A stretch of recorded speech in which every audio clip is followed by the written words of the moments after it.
Mga idol, silip tayo sa mga lumang baso po. Mga baso na mga 1960s po. Kaya doon po natin ito nahuli sa napakalumang bahay po, na bahay po dito sa aming bayan. Kaya ito po sila mga idol. Kaya yung mga 1960s po pinanganak. Kaya baka naalala nyo itong mga gamit nyo noon mga idol.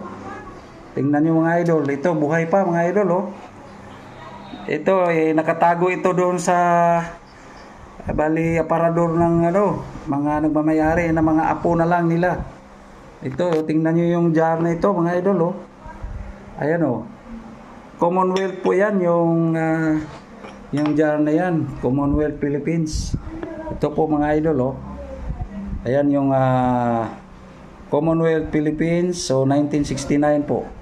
Ang lupit mga idol.